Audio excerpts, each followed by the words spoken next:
Jadi ada pelanggaran, akhirnya kita bisa lihat dalam surat keterangan DPO tidak ada ciri-ciri spesifik, tidak ada alamat jelas. Padahal dia kan sudah ke lokasi rumah. Yang jelas, saya tidak melihat dalam surat DPO yang dikeluarkan, daftar pencarian orang yang dikeluarkan oleh PG, tidak ada ciri-ciri yang tindik segala macam. Padahal udah dituju rumah. Ya. Tidak ada ciri detail, padahal syarat DPO itu salah satunya harus melampirkan foto. Si Aibtu Rudiana ini kan, padahal itu benar-benar adalah keterangan palsu. Dia pangkat Aibtu. Bayangin seorang Aibtu ke Polda itu berapa? Ibda, Ibtu, AKP, Kompol, AKBP, Kombes. 6 pangkat bisa dilewati seorang Aibtu, ini kan luar biasa. DPO ini tidak semudah seperti membuat daftar pesanan kalau mau pesan makanan, bukan. Kalau setiap status tersangka dipanggil 2 kali tidak bisa DPO. Berapa DPO? Bagaimana mungkin seorang Polda bikin ciri daftar pencarian orang tanpa foto, spesifik, dan segala macam? Biasa jangan-jangan, ya lagi-lagi, peristiwa perbuatan itu bisa jadi tidak ada atau ada. Rekayasa dari si Aibtu Rudi dari awal itu merupakan pelanggaran HAM berat sehingga... Ini kan bukan hanya sekedar pelanggaran, tapi saya sudah meningkatkan menjadi kejahatan. Kejahatan HAM? Ya, ini adalah kejahatan HAM. Orang. Tapi kenapa yang dijatuhkan 2 dan lagi-lagi baunya masih unit narkoba? Padahal ini adalah kejahatan. Masa setingkat Polres yang udah ada 2, terus ditarik lagi ke Polda, itu nggak clear. Ini pelanggaran HAM beratnya terhadap memenjarakan orang, memproses orang sampai dihukum seumur hidup ini tanpa alat bukti. Ini kan pelanggaran HAM berat. LP fiktifnya si Aibtu Rudiana ini nggak bisa dipakai, itu sudah fiktif. Pak Rudiana juga menyampaikan bahwa Pak Rudiana, saksi bersama dengan rekan saksi langsung melakukan pencarian keberadaan ketiga pelaku lainnya. Namun ketiga pelaku tersebut juga sudah kabur dan tidak ada di rumahnya. Apa kabar DPO itu? Apa kabar? Siluman semua? Yes. Jadi menurut saya, ya DPO ini adalah DPO yang dibikin-bikin. Ya kita akan bongkar dari pondasinya. Dalam hal ini pondasi yang dimaksud adalah awal mula penyelidikan dan penyidikan. Pelanggaran-pelanggaran itulah yang dibuat gitu loh. Jadi kalau kata Komnas HAM tetap lagi di narkoba lagi, gitu kok dari narkoba lagi, Pak Rudiana narkoba lagi, diinterogasinya di narkoba lagi gitu loh. Jangan-jangan 4 nama ini sebenarnya ada kaitannya juga dengan tugasnya Pak Rudiana gitu loh. Lagi-lagi terkait narkoba. Ya, kok narkoba lagi, diinterogasinya narkoba lagi, clear. Karena kok bisa lagi kok udah ke Polda, sinyalnya kok narkoba lagi gitu loh. Jadi kita diputar-puterin seolah-olah di dalam zona narkotika. Ya, Pak Ugros. Halo, salam jumpa kembali dan kita ketemu lagi di channel Sarang Informasi. Dan ini ada pembahasan yang sangat menarik sekali teman-teman ya, yaitu Prof. Asmi, ya ahli pidana, sangat jeli dan sangat luar biasa sekali menemukan sebuah kejanggalan-kejanggalan atau rekayasa-rekayasa atau dugaan-dugaan rekayasa ya ini teman-teman ya. Dan Bapak Ugroseno pun sama yang mengkritisi di sini ada beberapa temuan dan rekayasa-rekayasa yang dilakukan oleh Rudiana katanya seperti itu ya. Ini dibongkar semua guys di sini ya. Ini sangat luar biasa sekali. Mari kita langsung simak dan kita lihat paparan-paparan 2 narasumber yang benar-benar luar biasa ini di sebuah stasiun televisi. Ini sangat luar biasa sekali ya. Saya ingin mulai dulu ke Pak Asmi. Kita buka-bukaan lagi Pak tentang DPO. Fiktif atau beneran ada? Dan kalaupun fiktif, dari mana kesimpulan itu muncul? Ya, dalam satu perkara pidana, maka pintu masuk menjadi penting. Kalau kita lihat pintu masuknya, LP-nya kan tanggal 31 Agustus 2016. Ya. Di 31 Agustus 2016 itu bermula, kalau kita lihat BAP-nya jam 18.30. Yes. 18.30 bermula dari ketemunya di teleponnya Aib sama Dede pada waktu itu 16.30. Ya. Terus 5 menit dari situ, setelah ditelepon mereka sampai di TKP langsung angkut. Oke. Terus berarti itu ada spare waktu 18.30, 16.30. Ya. Oke. Terus itu langsung dibawa ke unit narkoba untuk dilakukan interogasi, ada 2 jam. Tapi yang jadi masalah adalah itu kan bagaimana orang, jadi Pak Rudiana sudah sebutkan di dalam BAP-nya pada waktu itu, kita lihat BAP nomor 10 tanggal 31 Agustus tersebut, bahwa ada orang yang 11 orang, 8 orang dan 3 orang katanya itu dinyatakan kabur. Di dalam BAP nomor 10 itu tadi juga disebutkan bahwa Pak Rudiana dengan timnya, rekannya, itu sudah ke desa yang namanya Desa Banjarwangun, Kecamatan Mundu, Kabupaten Cirebon, yang kalau dari petanya itu adalah arah ke Brebes. Oke ya? Dan dari, katakanlah Desa Mundu ke Polres itu memakan waktu kalau naik kendaraan 40 menit. Jadi PP itu udah hampir 80 menit. Ya.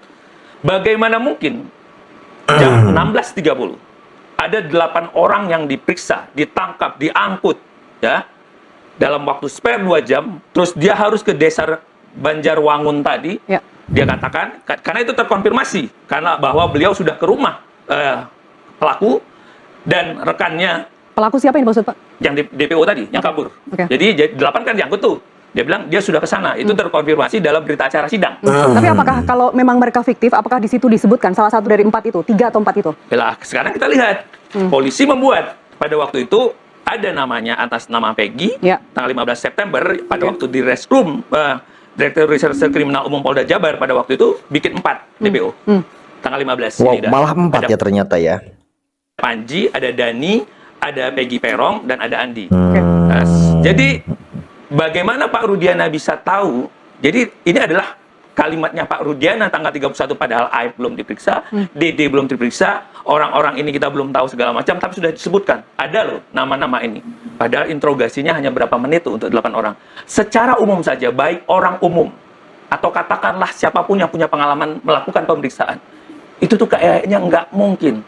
Rasanya tidak mungkin. Dalam time frame segitu time singkat. frame 2 jam tadi harus ke arah Desa Banjarwangun dan Ya, lihat ya waktu Tidak dia mungkin ya. Sementara tadi perjalanan juga berapa 80 menit atau 40 menit tadi ya. Itu memang sangat tidak mungkin dalam waktu 2 jam ya. Ke beberapa tempat ya. Benar juga. melakukan itu sudah dia temui ke rumahnya, dalam hukum itu namanya penggeledahan. Karena masuki ke rumah orang. Ya. Berarti di situ harusnya di dalam berita acara DPO Polda udah jelas. Namanya siapa, nama jelasnya siapa, bapaknya siapa, fotonya ini juga udah jelas. Karena dalam penggeledahan itu atau mereka turun ke sana itu tuh harus ada kepala desa atau ketua RT-nya segala macam. Dan sayangnya itu tidak terkonfirmasi. Hanya seolah di timnya Pak Rudiana aja yang menyatakan. Pak Rudiana ada teman-temannya kemarin yang turun dalam tim tersebut. Jadi ada pelanggaran, satu dia sudah sebutkan nama sebelum itu, kedua penggeledahan yang dilakukan atau turun tadi tidak tervalidasi. Gitu loh, Pak. Ini bagaimana? Karena seharusnya kalau tervalidasi muncul bahwa kami sudah ke lokasi sehingga waktu dalam persidangan muncullah kepala dusunnya atau kepala desanya. Oke. Ini tidak ada, dan akhirnya kita bisa lihat dalam surat keterangan DPO tidak ada ciri-ciri spesifik, tidak ada alamat jelas. Padahal dia kan sudah ke lokasi rumah. Rumah itu kan entitas yang di situ sudah ada orangnya. Jadi patut diduga dalam rentang waktu 16.30 sampai beliau membuat laporan palsu tadi, laporan kepolisian 18.30. Ini rasanya tidak mungkin. Pak Asmi, bukankah kalau kita sebut nama Peggy, entah itu Peggy Perong, entah itu Peggy siapa yang dimaksud dalam DPO itu, sempat ada ini brosur atau yang selebaran DPO, ada ciri-cirinya, disebutkan kupingnya, ada tindiknya, dan segala fisiknya disebutkan di situ. Kemudian kalau kita mengambil kesimpulan bahwa ini adalah semuanya fiktif, bagaimana kemudian kita bisa memahami ini sebagai suatu skenario? Kalau memang ada sosok orang yang disebut Peggy itu. Kita berangkat dari Peggy dulu. Yang jelas, saya tidak melihat dalam surat DPO yang dikeluarkan, daftar pencarian orang yang dikeluarkan oleh Peggy, tidak ada ciri-ciri yang tindik segala macam. Yang dijelaskan adalah tinggi 160, badan kecil, rambut keriting, kulit hitam. Boleh ditunjukkan di kamera, Pak Asmi? Ya, tidak ada nih. Kalau kita bilang, yang dikeluarkan tuh. Sangat umum sekali, Desa Banjarwangu, Kabupaten Mundu, padahal udah di 7 rumah. Tapi kok enggak, Itu juga hal yang ada fotonya ya, anehnya ya. sama terhadap Kalau udah Panji dan dituju di rumah kan harusnya ada foto. Ya, paling tidak minta ke siapalah, ke sekolah, ke mana ya. Padahal udah di rumah loh. Andi. Iya, sama. Semua tidak ada ciri-cirinya. Tidak ada ciri detail, padahal syarat DPO itu salah satunya harus melampirkan foto. Ini ada Panji yang juga tidak muncul namanya, tapi sudah disebutkan. Oke. Ada Dani juga. Ini ada 4 nih namanya. Tapi yang dimasukkan ke dalam berita acara termasuk dakwaan hanya 3. Sekali lagi kalau saya lihat peran-peran Andi, Dani, dan Peggy Perong ini kan peran-peran vital. Yang menusuk pakai samurai, yang memerkosa segala macam, ya kesannya supaya dibentuk itu sadis. Ya kan, sadis, kejam segala macam. Main supaya actor, ya, main actornya. ya, jadi ini adalah pelaku utama, Ya, kita bilang pelaku gitu. utama. Tapi by design. Karena dari keterangan yang lain kan cuma bawa bambu, mukul segala macam. Ya, ini tuh Oke. pelaku utamanya ya, tapi kok nggak tertangkap. Anehnya seperti itu ya. Ini Jadi- kita lihat kok bisa 18.30 tanggal 31 Agustus udah ditentukan. Oke, ini sebagai pengetahuan publik, Pak Ugro. Apa yang seharusnya dilakukan oleh kepolisian ketika menetapkan sebagai seseorang sebagai DPO? Apa yang langsung dilakukan? Ya, kembali kepada peristiwanya dulu. Ya, kalau menurut ceritanya si Aibtu Rudiana ini kan dia melihat, mendengar, dan mengalami sendiri seperti itu. Padahal itu benar-benar adalah keterangan palsu. Sama Pak Grosino dibilang ini benar-benar keterangan palsu ya. Ya kan? Nah, yang kedua, kalau dia merasa mengetahui, mengalami dan mendengar sendiri, ya kan? Dia pangkat Aibtu. Bisa menangkap beberapa orang, 8 tadi, 3 yang masih DPO, kemudian melalui proses sampai ke Polda. Bayangin seorang AIP itu ke Polda itu berapa? Ibda, Ibtu, AKP, Kompol, AKBP, Kombes. 6 pangkat bisa dilewati seorang AIP itu, ini kan luar biasa. Tapi itu Keren atas juga izin. ya, bener ya, 6 pangkat dilewati sama AIP ya, bisa dilewati sama AIP luar biasa ya. Kata Pak Grosino juga seperti itu ya. Kasat Serse. Wow. Seizin tapi Berarti lebihin dari jenderal itu ya, siapa namanya, Rudiana itu ya. izin itu kan harus seizin diambil alih. Kalau seorang kasat serse mengizinkan, dia tidak mengambil alih dan diserahkan AIP itu, menurut saya itu juga salah fatal. Kalau seorang kasat serse sudah tahu dan ini peristiwa ada 2 orang yang meninggal, harusnya ditangani oleh kasat serse di situ. Jadi menurut saya penentuan DPO tadi, karena tadi diserahkan sama Bang Asmi tadi terlalu pagi. DPO ini tidak semudah seperti membuat daftar pesanan kalau mau pesan makanan, bukan. Harus dibuktikan dengan peristiwanya apa, alat buktinya apa, kemudian perannya bagaimana nih.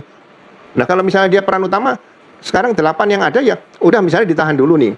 Dalami dulu yang 3 ini dicari, bukan dibikin DPO. Kalau dibikin DPO itu nanti kira-kira oke lah, berkas kalau mau masuk ke jaksa kan ada di pengiriman berkas pertama, kemudian kembali lagi bolak-balik itu, terakhir DPO nggak ada masalah. Tapi kalau kita mengikuti skenario ini, Pak Ugro, DPO itu kan tujuannya supaya masyarakat juga turut membantu melaporkan ketika orang atau fotonya yang ada di DPO itu mereka jumpai di satu tempat, misalnya seperti itu kira-kira. Dan itu untuk membantu polisi dalam pencarian. Namanya juga daftar pencarian orang. Tapi apakah cukup dengan selembaran seperti itu? Ya, kan ada manajemen penyidikan berdasarkan peraturan Kapolri. Saya mikir begini, DPO seorang tersangka tuh alat bukti cukup nggak di situ?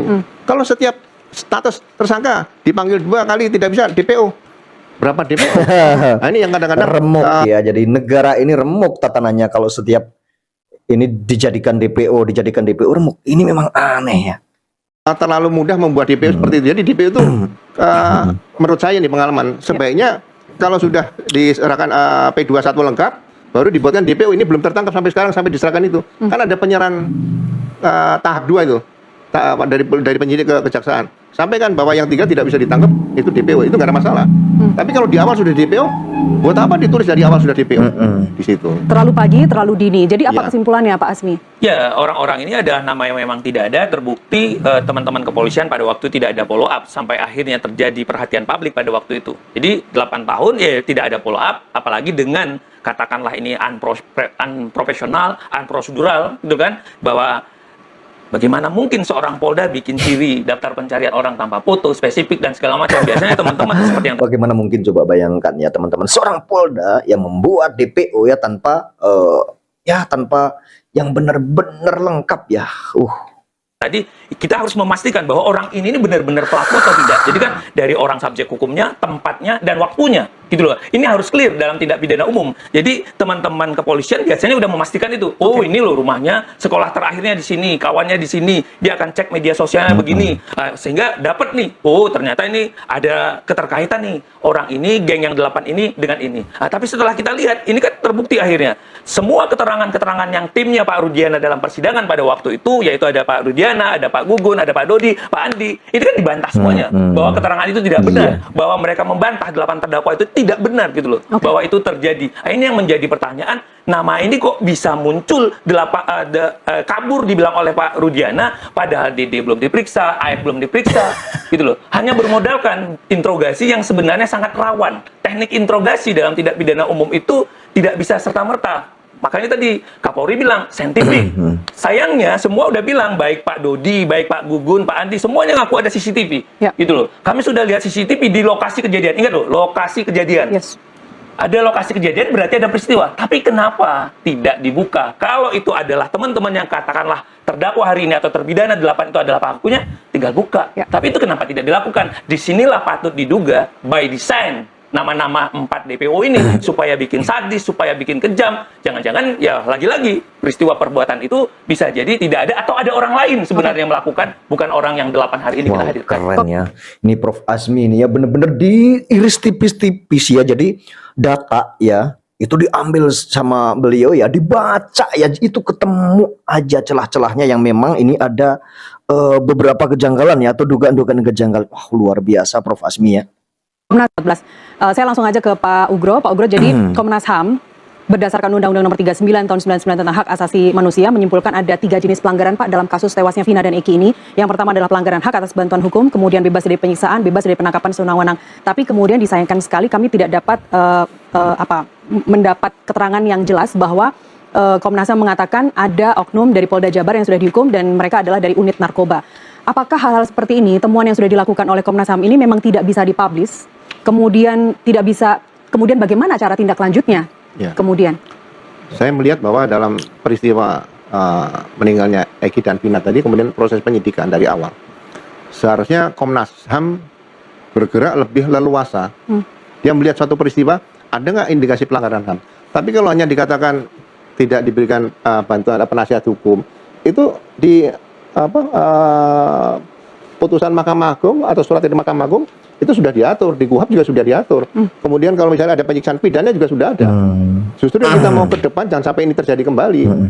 Rekayasa dari si Aibtu Rudi dari awal itu merupakan pelanggaran HAM berat sehingga 8 orang tadi dengan alat bukti yang minim dan tanpa dilengkapi dengan scientific crime investigation menjadi hukuman seumur hidup. Ini pelanggaran HAM berat. Jadi ada pelanggaran etika profesi, kemudian ada peristiwa pidananya dan pelanggaran HAM berat. Ini jangan dibuat main-main HAM berat. Jadi kalau dianggap pelanggaran HAM-nya hanya tidak didampingi penasihat hukum, itu bukan pelanggaran HAM menurut saya. Jadi yang berat itu seseorang, sekelompok orang direkayasa menjadi seorang tersangka, terpidana 8 tahun tanpa alat bukti, kan sama dengan menjebloskan orang di penjara tanpa ada apa-apa seperti itu. jadi menurut Anda Betul sekali. Jadi nanti tetap dikasih sanksi ya. Sanksinya jangan cuma dicopot terus diberhentikan sementara, terus dipindah, dimutasi. Aduh, jangan itu kalau yang udah merekayasa seperti itu ya. Copot ya, pecat secara tidak hormat, penjarakan, pidanakan, harusnya seperti itu, dihukum seberat-beratnya. Karena ini ada anak manusia 8 tahun ya udah dikurung ya.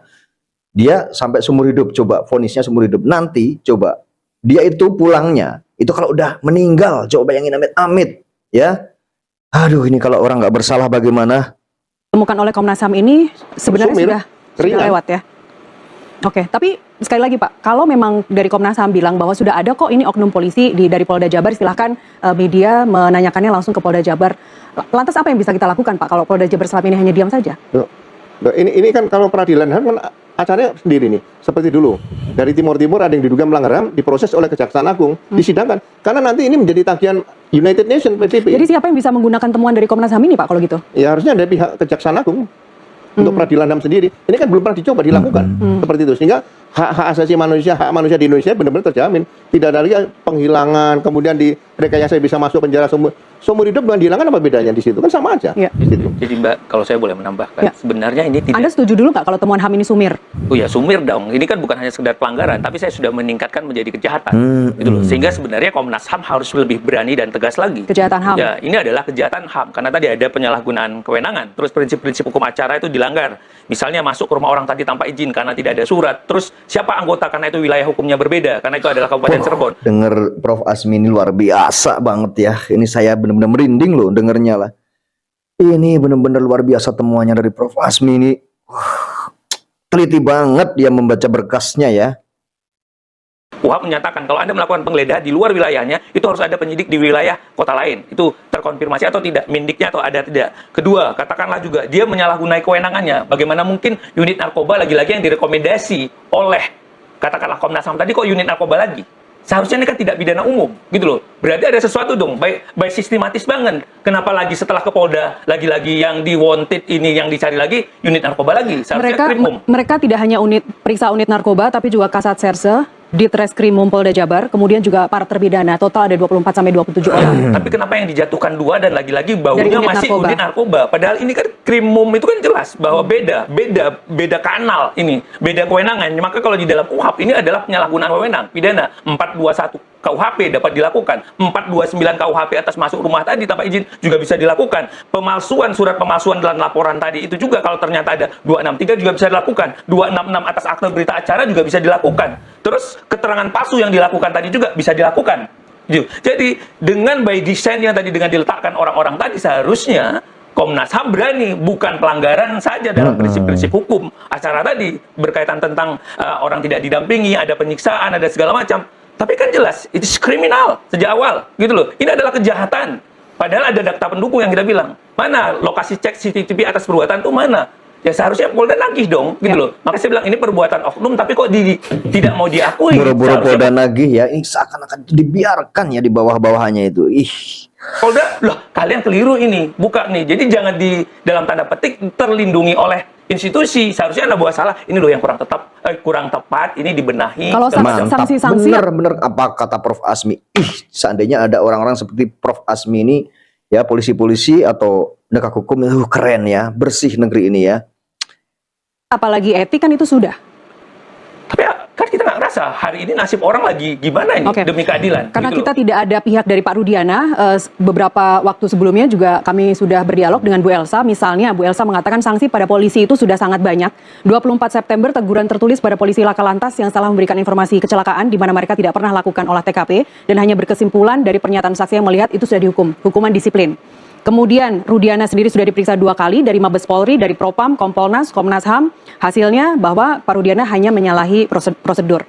Kemudian juga ada tim sus bentukan Kapolri, tapi itu memang belum dipublish, hasilnya mungkin juga belum keluar. Tapi dari pernyataan Pak Elsa itu, Pak Asmi apa yang bisa Anda simpulkan? Saya perlu bindiknya administrasi penyidikan tadi dari rentang waktu 31. Apa yang ingin Anda ketahui dari situ? Ya, kan terkonfirmasi bahwa pekerjaan ini adalah tindakan-tindakan institusi, bukan personal. Kalau ini kan saya tangkap adalah tindakan Pak Rudiana dengan timnya saja. Jadi kalau dalam suatu keadaan yang kita tidak bisa membongkar karena ke dalam labirin, maka orang yang pertama tadi inilah yang paling tahu kisahnya ini. Gitu loh. Di timnya Pak Rudiana antara 16.30 pasca AF itu telepon dengan 18.30. Kan rentangnya di situ. Karena dalam peristiwa ini yang paling penting tempat sama waktu. Gitu loh. Jadi berkaitan dengan yang lain tadi, ya ini unik aja. Kalau tiba-tiba lantas dapat teguran begini segala macam, berarti apa? Ada olah TKP yang tidak profesional. Ada olah TKP untuk menentukan titik kejadiannya itu tepatnya itu di mana nih.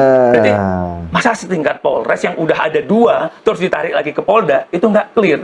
Berarti pertanyaan besarnya ada sesuatu apa? Apalagi tadi dibilang DPO yang dibuat begitu belum ada. Lah kita kan bertanya-tanya gitu loh. Keren, Yang keren. Bongkar terus Prof. Asmi. Pokoknya saya dukung ya Prof. Asmi ini bener-bener diidolakan sama netizen ya. Pasti netizen juga tetap mengawal, mendoakan Prof. Asmi ya agar ya kebenaran ini benar-benar diungkap sama Prof. Asmi. Ini luar biasa loh Prof. Asmi loh ya.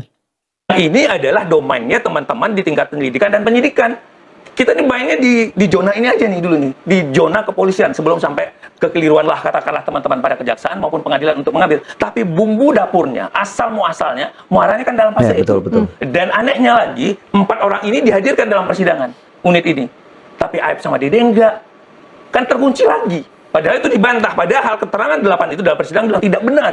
Itu nggak ada. Kami menolak keterangan Pak Rudiana dan teman-teman. Akhirnya kita bilang, hakim sayang sekali tidak menggunakan pertimbangan hukum yang matang. Sebagai ikan hiu yang harusnya mengawasi BAP, terus ada dakwaan jaksa, terus ada mungkin bantahan dari lawyer di dalam persidangan, seharusnya satu tingkat lebih tinggi. Karena hakim bilang, ini kok nggak klik ya?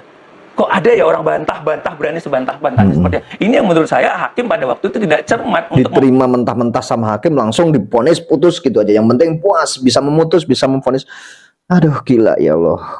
mempertimbangkan hukum secara matang. Oke, Pak Ugro. Kalau memang ini fiktif, Sampai gitu ya. Itu yang pembawa acaranya, yang hostnya juga sampai ya ngedengarkan Prof. Asmi bicara ya. Memang sangat luar biasa, benar ya. Ini saya juga melihat rentetannya, apalagi diceritakan dari Prof. Asmi itu seperti itu ya. Aduh, bener geleng-geleng kepala kok bisa. Iya, benar juga ya. Ini kenapa setingkat Polres, tingkat Polda ya bisa menangani kasus seperti ini ya. kemudian tadi yang sudah disampaikan oleh Pak Asmi, kemana kita harus berharap? Ya, saya kalau melihat ini ada peristiwa 8 orang, oke lah plus 3 DPO tadi ya, 11 katanya. 3 atau 4 kita nggak ngerti. Ya, 4 atau berapa ya? Empat. Dan yang 8 seumur hidup kecuali Saka Tatal ini Ya. ya. Nah, ini pelanggaran HAM beratnya terhadap memenjarakan orang, memproses orang sampai dihukum seumur hidup ini tanpa alat bukti. Ini kan pelanggaran HAM berat, itu dipisahkan, ya kan? Nah, yang kedua pidananya dilihat, memang ada korban, tapi siapa yang melakukan kita belum tahu. Itu nanti harusnya didalami lagi, ya kan? Tapi yang jelas ke-8 orang ini plus 3 tadi adalah bukan pelaku karena tidak ada alat bukti satupun yang menyatakan mereka pelaku pembunuhan. Pembunuhan saya belum terbukti. Nah, makanya saya bilang ini kalau keluarga 8 orang tadi menggugat ke internasional pelanggaran HAM yang dilakukan oleh oknum-oknum Polri tadi, kalau ini tidak disidangkan dalam peradilan HAM sendiri khusus, suatu saat ada pertanyaan dari internasional, itu ada pelanggaran kok dibiarkan hanya dikasih kode etik. Mana bisa pelanggaran pakai kode etik di situ? Itu yang kemungkinan sangat tidak masuk akal menurut saya di situ. Jadi ini untuk pelajaran ke depan. Betul sekali. Jangan cuma dikasih kode etik, ya, dikasih pidana ya, itu pelanggarannya pidana juga ya. Bahwa kewenangan itu yang diberikan oleh undang-undang itu tidak bisa disalahgunakan hanya dipakai untuk sekedar memenjarakan orang-orang yang mungkin ada tujuan tertentu dari orang yang memenjarakan atau tujuan tertentu daripada orang lain yang pengen orang itu penjarakan. Ini yang perlu ditegakkan ke depan nanti. Ada masalah pelanggaran HAM, terus kejahatan pidananya dan kode etik ini harus dipisahkan. Iya, takutnya ya kalau memang jadinya seperti itu ya nanti takutnya nih hakim-hakim ini atau penegak hukum itu ya takutnya hanya pengen memenjarakan orang saja, tidak tahu seluk-beluknya, tidak tahu apa namanya orang ini apa namanya benar-benar melakukan atau tidak. Takutnya seperti itu kalau ini tidak dikasih apa namanya sanksi yang benar-benar berat. Ini sangat menakutkan loh ya. Ini menyangkut anak masa depan anak kita, cucu kita ya, kedepannya ini bahaya ini kalau peradilan seperti ini terus ya. Aduh, ngeri. Apa yang bisa kita harapkan nanti setelah hasil dari tim sus bentukan Kapolri yang membuat asesmen jalannya penyidikan dan penyelidikan, kemudian mungkin kalau Pak Susno kemarin bilang hasilnya mungkin sudah keluar, tapi nanti diumumkannya setelah ada putusan PK begitu. Tapi apa Pak Ugro sebenarnya yang bisa kita harapkan atau temuan apa nantinya dari tim sus bentukan Kapolri itu? Ya. Berjalan normal saja, apakah akan mengungkap peristiwa meninggalnya 2 orang anak tadi? Kan para pelaku tadi kan sedang berproses ke PK. Ini peristiwa pembunuhan kan belum terungkap. Nah ini akan berangkat dari mana? Kalau menurut saya LP fiktifnya si Aibtu Rudiana ini nggak bisa dipakai, itu sudah fiktif. Oke. Berarti harusnya dari LP yang dibuat oleh petugas Polsek Talun tadi, walaupun itu laka lantas. Nanti kalau laka lantas dikembangkan ada pidana, ya itu tinggal dikembangkan saja. Jadi LP yang sangat fatal dan vital adalah LP yang dibuat oleh petugas polisi Polsek Talun yang datang pertama kali ke TKP. Mantap ya, iya benar juga ya. Dipegang teguh, jangan sampai hilang atau dihilangkan seperti itu. Oke, hasil tim sus Pak Asmi, saya ke Anda sekarang. Memang seberapa besar sih Pak bisa mempengaruhi keyakinan hakim MA dalam hal ini kalau putusan atau hasil temuan dari tim sus Kapolri itu diumumkan saat ini sebelum putusan PK? Ya, saya kira sepanjang memang tim sus itu berani secara tegas dan objektif, tentu bisa mempengaruhi. Tapi Anda optimis PK. tidak? Oh, saya optimis. Seharusnya tidak hanya karena kalau dari katakanlah kekeliruan institusi bisa saja kan ada sebuah kop yang harus memang dilindungi kan gitu loh. Tapi ini kan ada jeritan suara publik dari rakyat yang harus dipikirkan. Jeritan itu sudah lama Pak. Bahkan toh Mabes Polri juga cuma bilang kalau Pak Rudiana itu yang harus melanggar ditangkap oleh hakim. Nilai-nilai yang hidup dalam masyarakat, suara-suara yang ada, suara-suara keadilan dalam masyarakat. Hakim itu kan itu yang digunanya. Nilai-nilai yang ada dalam masyarakat diangkat. Kenapa ini segala macam? Apalagi ini tampak mulai perlahan, tampak akhirnya membentuk supaya apa? Hakim bisa yakin bahwa ini adalah kalau LP-nya adalah memang katakanlah sudah tidak sah.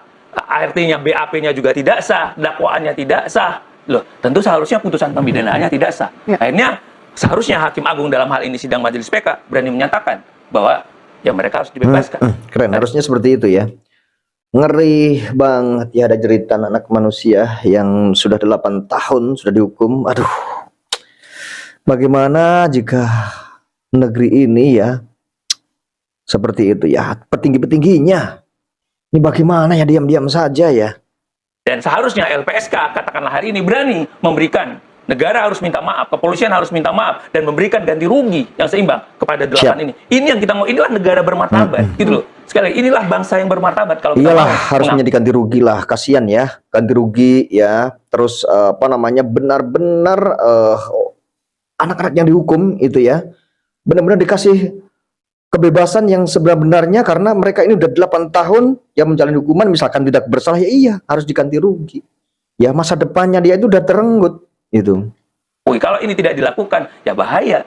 Misalnya katakanlah jaksa. Seharusnya jaksa dalam persidangan pada waktu itu tidak menuntut juga seumur hidup kalau dia merasa ada. Oke deh, sudah ada terima. Tapi saya bikin tuntutannya bahwa orang ini katakanlah tidak bisa dipidana, orang ini harus dibebaskan. Beberapa putusan pengadilan juga pernah ada terjadi seperti itu. Ya. Karena apa? Jaksa itu juga selain harus menggunakan nuraninya, faktanya. Waktu dia lihat kok nggak bersesuaian, seharusnya itu yang dilakukan. Lagi-lagi pada waktu itu juga terlewatkan. Tapi bahwa kemungkinan atau pertimbangan bahwa hasil dari tim sus Kapolri ini sebaiknya memang diumumkan setelah nanti keputusan PK itu terjadi, Anda setuju? Saya sih berharap sebenarnya Kapolri atau tim sus itu berani sebelum PK. Itu adalah satu ya ketegasan bahwa polisi itu memang adalah pengayom rakyat. Polisi, apalagi sekarang kita pemerintahan baru, ini adalah momen yang tepat. Yes, dan jangan khawatir itu akan mempengaruhi keyakinan hakim. Kalau khawatir itu akan mempengaruhi keyakinan hakim, berarti nggak percaya dong sama hakim MA. Iya, setuju nggak Pak Ugro? Setuju dong. Saya melihat bukan hasil tim Mabes Polri yang mempengaruhi atau tidak mempengaruhi. Proses pertama itu yang sekarang dalam proses PK tadi, ada nggak permasalahan-permasalahan yang bertentangan dengan hukum acara pidana? Berkasnya Saka Tatal berarti Pak yang Semuanya, pertama ya? iya, yang 8 terpidana tadi. Makanya saya bilang gini, ada nggak ketentuan kalau memenjarakan orang tanpa alat bukti itu sebagai pelanggaran etik? Kalau ada, saya juga mau memenjarakan lawan-lawan saya dengan pelanggaran kode etik. ini pelanggaran yang berat menurut saya itu. Jadi jangan dipakai main-main. Benar sekali ya, memang betul. Tadi saya katakan, kok hanya ditentukan berapa orang yang melakukan tidak didampingi penasihat hukum, melakukan tindakan kekerasan, itu masih sumir menurut saya. Kalau tadi ada bilang ini adalah fiktif, 3 atau 4 saja tidak jelas, bagaimana dalam dakwaan-dakwaan itu Anda yakin bahwa mereka itu semuanya fiktif? Ya, ini buktinya. Akhirnya kita kan harus didekatkan dengan fakta dalam hal ini adalah yang sudah. Jadi waktu itu Pak Rudiana disumpah dalam peradilan atau dalam persidangan dalam putusan nomor 4. Di halaman 34 dari 144 halaman putusan ini, keterangan Pak Rudiana bilang bahwa selanjutnya Pak Rudiana bersama rekan saksi langsung melakukan pencarian keberadaan ketiga pelaku lainnya. Namun ketiga pelaku tersebut sudah kabur dan tidak ada di rumahnya. Ini satu. Disebutkan bahwa dia seolah-olah sudah ke rumah 3 orang tersebut. Nih, putusan nomor 4. Termasuk juga dalam perkara yang di-split, dalam halaman 36 putusan nomor 3, Pak Rudiana juga menyampaikan bahwa Pak Rudiana, saksi bersama dengan rekan saksi langsung melakukan pencarian keberadaan ketiga pelaku lainnya. Namun ketiga pelaku tersebut juga sudah kabur dan tidak ada di rumahnya. Nih Prof. Asmi ini menemukan aja ya, jadi ketemu aja itu celah-celahnya itu bener kata saya juga tadi, diiris tipis-tipis terus ketemu terus ya. Ayo siapa yang bisa menemukan seperti Prof. Asmi ya? Kalian semua seperti pengacaranya Rudiana juga pasti belum menemukan, belum baca hal tersebut. Ini adalah jurus ya, jitu ini dari terpidana juga ya, ini Prof. Asmi luar biasa, sangat luar biasa. Clear. Artinya, kalau ini yang dituju sudah bahwa tidak ada di rumahnya, berarti rumah siapa yang didatangi pada waktu itu? Rumah itu kan ada entitas orang. Ya. Ada kepala keluarganya, ada kakaknya, ada dusunnya, atau apa istilah di desa tersebut. Tapi itu kok akhirnya kita confirm lah dengan produknya Polda yang tadi DPO tanggal 15. Lah, kenapa sumir? Kalau saya sudah datang, tapi kok ternyata kok tidak dijelaskan identitasnya. Dia sudah datang 15. Berarti kalau saya sudah yakin pada waktu hari yang tanggal katakanlah setelah dapat jam 18.30 tadi, saya sudah datang ke desa tersebut atau ke rumah lokasi tersebut, saya bisa sebutkan dong. Orangnya cirinya ini, kendaraan terakhir yang digunakan ini, segala macam. Dan bukti saya tadi datang ke rumah ini, kan pasti ada terkonfirm sama kepala dusunnya, kepala RT atau apa segala macam, atau orang. Dan itu juga tidak muncul dalam persidangan. Gila, luar biasa pokoknya ya. Berarti Prof. Asmi ini baca terus putusan itu, pasti dibaca terus, dicari celah-celahnya. Akhirnya kejanggalan. Bagaimana mungkin 16.30, 18.30 tertuang dalam sini, dan itu dalam produknya Polda tidak jelas. Padahal dia sudah bilang bahwa dia sudah ke rumah orang tersebut. Oke. Pak Ugro, ada yang ingin Anda tambahkan? Apa kabar DPO itu? Apa kabar? Siluman semua. Yes. Jadi peristiwanya terjadi, belum bisa dibuktikan peristiwa apa, siapa pelakunya, tapi pelaku-pelakunya sudah bisa ditangkap sejumlah 11, 3 DPO atau 4 DPO, 8 sudah masuk. Jadi menurut saya ya DPO ini adalah DPO yang dibikin-bikin, seperti itu. Karena kenapa harus dibikin DPO? Polisi itu sekolahnya pinter, harus bisa mencari orang gitu loh. Nggak usah bikin DPO dulu, DPO belakangan aja. Kita sekarang punya apa? Kalau ya kita pasti pengennya ada cahaya di ujung terowongan, karena selama ini kita selalu bermain dengan prasangka, dengan hipotesa. Kalau kita bicara timeline dalam putusan PK misalnya Pak Asmi, berkas Saka itu kan diserahkan ke MA tanggal 30 Agustus. Yang 6 terpidana sama Sudirman mungkin masih 1 bulan lagi untuk diserahkan ke MA. apa kabar sampai sekarang belum keluar dari bulan Agustus? Apakah dalam KUHP misalnya diatur persis waktunya, timelinenya kapan MA harus batas waktu terakhir menyerahkan atau membuat putusan? Di dalam KUHP tidak ada pengaturan limitatif. Yang diatur KUHP hanya syarat untuk mengajukan PK. Tapi tentang waktu itu tidak diatur secara detail. Misalnya harus seperti banding, harus sekian hari, kasasi harus sekian hari, misalnya 14 hari ditentukan. Tapi berkaitan tentang berapa lama putusan. Terkadang alasan klasik juga bisa disampaikan bahwa numpuknya perkara di Mahkamah Agung bisa jadi terjadi karena sudah ada PR-PR berkas perkara sebelumnya. Tapi ini sangat bijak semestinya. Mahkamah Agung harusnya, karena ini menjadi satu atensi, apalagi orang sudah di dalam katakanlah menjalani hukuman yang tadi, ini hendaknya dapat diprioritaskan oleh hakim yang mulia di Mahkamah Agung semestinya. Gitu. Jadi Anda melihat ini bukan sebuah kasus yang diprioritaskan oleh MA saat ini? Ya bisa jadi Hakim Agung sekali lagi menunggu karena berkas pengajuan PK ini sama juga di split dengan kayak pokok perkara kan, karena ada 3 perkara. Apakah Hakim Agung ingin menunggu berkas-berkas itu sekali masuk nanti, terus mereka bermusyawarah menentukan supaya majelis hakim PK-nya juga tidak beda-beda. Kemungkinan putusannya pun akan sama? Akan sama. Karena lagi-lagi esensi PK tadi kan membongkar dari awal. Gitu kan, karena dia upaya hukum luar biasa, karena ibarat ilustrasinya seperti rumah yang sudah ada bangunan dan tanahnya, ya kita akan bongkar dari pondasinya. Dalam hal ini pondasi yang dimaksud adalah awal mula penyelidikan dan penyidikan, pelanggaran-pelanggaran itulah yang dibuat. Keren ya. Prof Azmi ini kalau menjelaskan ya di wawancara ini sampai detail ya. Jadi memang tidak salah ya, stasiun televisi ya kayak gitu ya. Undang-undang seperti Prof Azmi ini ya, ahli seperti Prof Azmi ini keren pokoknya, undang terus ya. Jadi tariklah rentangnya. Saya kalau boleh nambahin, ini kok tadi kalau kata Komnas HAM tetap lagi di narkoba lagi, gitu, kok dari narkoba lagi, Pak Rudiana narkoba lagi, diinterogasinya di narkoba lagi gitu loh. Jangan-jangan 4 nama ini sebenarnya ada kaitannya juga dengan tugasnya Pak Rudiana. Gitu. Mantap ya. Betul sekali, memang juga bisa jadi ada kaitannya dengan narkoba ya jadinya ya. Lagi-lagi terkait narkoba. Ya, lagi-lagi saya hanya sebagai dalam aspek akademis gitu loh. Kecuali teman-teman kepolisian mau membuktikan mindiknya. Jadi kita enak nih. Sepanjang tidak ada mindik yang sama, gitu lah. Berita acara penggeledahan, berita acara pemanggilan segala macam, validasi itu. Ini kan yang seharusnya didekatkan ke kita. Jadi dapat nih dokumen-dokumennya, gitu loh. Saya khawatirnya di situ. Apakah karena kok narkoba lagi, diinterogasinya narkoba lagi, terus yang di Polda juga tadi kena. Gitu kan, seperti ada lingkaran-lingkaran yang kayaknya ada di situ gitu loh. Apakah nama ini adalah orang-orang yang berkaitan tentang kinerja Pak Rudiana, apakah misalnya itu adalah informan, apakah itu memang orang yang memang ditarget oleh beliau segala macam. Yang penting itu udah dihalu-halukan dalam berkas ini. Oke. Ya, kalau nanti lu macam-macam, saya juga bisa nih. Ini ya, lagi-lagi Pak Rudiana perlu keberanian dan kejujuran. Kalau beliau-beliaunya dengan 4 tadi itu clear, karena kok bisa lagi kok udah ke Polda, sinyalnya kok narkoba lagi, gitu loh. Jadi kita diputar-puterin seolah-olah di dalam zona narkotika. Ya, Pak Ugro sekaligus closing statement dari Anda, Pak. Ini kan semakin lama bola liar ini semakin berkembang di masyarakat. Ada benernya juga ya. Prof Azmi ini jadi apa ya? Jadi benar-benar mengingatkan ya orang-orang yang apa namanya mungkin ya bisa jadi itu yang dikatakan tentang narkoboy tadi ya. Semakin distrust masyarakat terhadap Polri, institusi Polri. Sebenarnya apa sih Pak yang terjadi di dalam saat ini Pak? Ya, seharusnya tinggal keberanian Polri untuk bisa mengungkap motif yang dilakukan oleh Aibtu Rudiana ini. Itu saja. Jadi dia berbuat apa, dengan apa, bagaimana, Wilam dan sebagainya, itu sudah terjawab dari Rudiana. Jadi nggak usah yang lain dulu. Ini harus diungkap oleh Propam sehingga nanti dilihat. Memang arahnya kalau saya ini pelanggaran HAM berat, gitu, bukan pelanggaran kode etik atau pidana biasa. Ini harus jadikan pelajaran sehingga ke depan tidak ada lagi hal-hal yang dilakukan seperti Aibtu Rudiana ini. Jadi mungkinkah Polri saat ini menunggu pelantikan presiden terpilih, wapres terpilih, kemudian melihat susunan kabinet seperti apa, baru ada sesuatu yang nyata dari mereka, atau mungkin juga malah semakin blunder? ya sebelum pelantikan presiden sekarang sudah dibentuk lagi yang diperkuat Korps Pemberantasan Korupsi. Berarti kan ada sesuatu di negara kita ini yang perlu ditangani polisi dengan segera. Jadi jangan nunggu pelantikan nanti baru bergerak lagi. Tanpa pelantikan atau ada pelantikan ya polisi tetap bergerak, nggak ada yang bisa menghalangi polisi bekerja itu.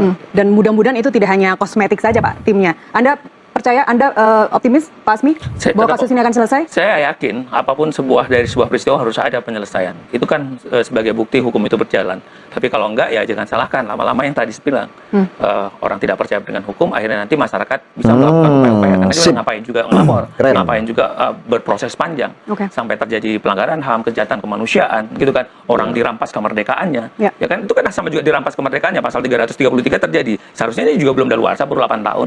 Artinya jelas kok ada korbannya. Nggak ada kadaluarsanya ya, untuk kasus pidana. Ya, masukkan aja, apalagi kalau tadi beliau berani Artinya berani pintunya dari mana? Ya, Komnas HAM. Oke. Berani merekomendasi kepada Kejaksaan Agung supaya ini dilakukan ada satu kejahatan kemanusiaan atau pelanggaran terhadap ke prinsip-prinsip kemanusiaan. Baik, Pak Asmi, Keren terima ya, kasih. ini sangat keren sekali ya ini. Prof Asmi ini berhasil membongkar ya.